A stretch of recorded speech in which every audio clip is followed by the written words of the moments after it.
we don't get where we could be as fast as we could be if people cannot earn money from HEMA. Hello everyone, it's the Jester of Blades here, coming to you for another video on my wonderful little YouTube channel. Today's topic will be there is no such thing as a free lunch. Now, you might ask yourself, why is the Jester talking about food today? I'm not, though we'll touch on that briefly. The video will be mainly about hidden costs and how not realizing that there is such a thing as hidden costs that you might not even be able to put a price on, how that can hit us up the backside. I'm touching on that topic because I recently was watching a video by Christopher Gardner, who's a nutritionist at Stanford, and he was giving a talk on how processed foods has helped gaining time in our lives, has helped save time on such thing as food preparation, cooking, but on the other side has caused the rise of chronic metabolic diseases such as diabetes and chronic heart diseases, and a rise of probably obesity. Yeah, that topic is not limited to nutrition only, and I want to give some examples here and then go over to where that might also be a topic in HEMA. After all, I am a HEMA supplier, right? So let's start with an example a lot of people might relate to or might be able to relate to. And for me that is hiking, for example. Like in hiking you have very, very cheap gear, like shoes for $20, 20 quid, a backpack for 20 quid, 15 quid even, I've already seen these. And you can hike with these, of course you can hike with these, but there are hidden costs in buying cheap gear. And for example, on a backpack that is, maybe it's got less padding, maybe it can't really be fit to your body, maybe it rubs, and that might make your tour less enjoyable. And then there are things like soles coming off cheap shoes. I've already seen this. Just people starting with new shoes and the sole just ripping off after 5-8 kilometers of walking. And that might end your trip. Like you might have gone there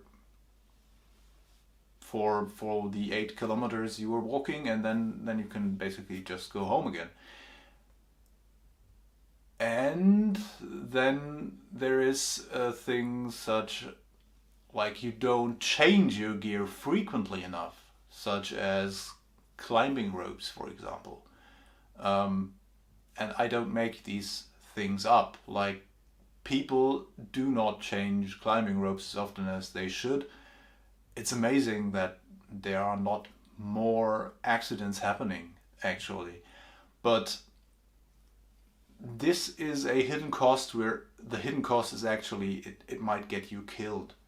So hidden costs is something that, well, you can't always put a price on it, and that's maybe the most important thing here. Like, if you can't pay it with money, everything's fine. If you pay with your life, that's a high price to pay for using cheap gear or not changing gear as often as you should. Now, I promised I would get over into HEMA, and in HEMA I see several topics, and I brought one of these topics I brought here. This is one of the first, I'm not even going to call it a sword, swordish stuff we used to train with, and it's got so many flaws. you can build a trainer like that for like 25 euros, 25 quid, I guess. And it, but it has so many flaws. Like the point of balance is roughly where it should be, but that's kind of it. This is where it ends. This crossguard here has some weird degrees of freedom, like it's taped up, and this is not for shows. This is because this thing would fall apart if it wasn't taped up. So yes, you save on money. Do you save on work? No, you have to put extra work in. You don't get the feeling you would get with a real sword. And what do you pay? You pay with progression. Like, you pay in lifetime for not having a good training sword that resembles the dynamic and physical properties of a real sword. Sword dynamics is a completely different topic that I want to get into at a later date. There are others that I see coming up, and for example, I recently read a blog article by how's he called again? Andrzej Srebatowski. I don't know if I spelled that right. Sorry to you, Andrzej, if I didn't spell your name right there. But he had an article on his blog where he was talking about fencing jackets and the difference between 350 Newton ones and 800 Newton ones. And he made a very interesting statement there, namely that an 800 Newton fencing jacket should cost roughly twice as much as a 350 Newton fencing jacket. And intuitively, that makes sense to me. Like, you need twice the material, so it basically needs to be twice as expensive as a 350 Newton one. Now, hold on there for a second. Rewatching this in editing, I've come to the conclusion that I might be on a wrong track here. Of course, not the fencing jacket is twice more expensive, it's the fabric that is twice more expensive. And revisiting this, I actually want to read out what Andrzej is writing on his blog article. He's writing, "Every HEMAist should be aware that 800 Newton fabric has to be twice as thick and twice as heavy as 350 Newton fabric, thus at least twice more expensive." So he's referring to the fabric here. My bad, it's the fabric, not the whole jacket. However, it still influences the final price of the product. And he also says, "And when a seller sends an 800 Newton jacket in price of a 350 Newton, something is probably wrong." So I just wanted to set that clear right now. It's not the whole jacket, it's the fabric that's twice more expensive. And with that being said, let's continue. Now, he was calling out that there are some suppliers that offer 800 Newton fencing jackets at a price that a 350 Newton fencing jacket would usually be offered at. There is a high chance of you not getting an 800 Newton fencing jacket if you only pay the price of a 350 Newton fencing jacket. And that is territory where we start to get into safety relevant issues, like you could get serious injuries or get injured a lot more using a fencing jacket that's cheaper than a fencing jacket that is more expensive. And I see a lot of people gravitating towards these cheaper fencing jackets. And you should really think about if that's what you want to be going for. Like, the cheapest fencing jacket will only protect you so much as the cheapest fencing jacket. Like, you could also basically just wear a hoodie. Maybe it's a bit better than a hoodie, but then again, it will not offer the same level of protection as a professionally made 800 Newton fencing jacket. What I want to get at is that manufacturers trying to reduce the hidden costs in their products need to ramp up the obvious costs, namely price point of their product. So there is this misconception, I guess, here in our community that it's okay to use the cheapest stuff, and that's, I have to put it right clearly, it's not okay to use the cheapest stuff. So think about that. And I guess we all as a community are paying an immense price in form of progression. I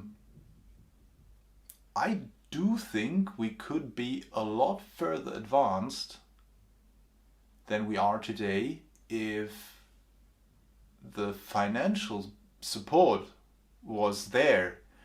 And this is something I often see with seminars, for example. I attended a seminar where I guess it was like 50 to 70 bucks. I guess it was on the low end of that, so more 50 than 70. Included in these 50 euros was sleepover. There was included food for 2 days, and included was the whole seminar in and of itself. Like the trainers, there were multiple, that gave their lessons there, they did not get paid. Of course, they did not get paid. For 50 bucks you can't pay a trainer. But what that leads to, in my opinion, is that, of course, people need to earn money elsewhere. And if they need to earn money elsewhere, they cannot put the amount of time into their training, into the development of their training, that they could put in there if they did not have to earn the money elsewhere, if they could sustain their living with the seminar, with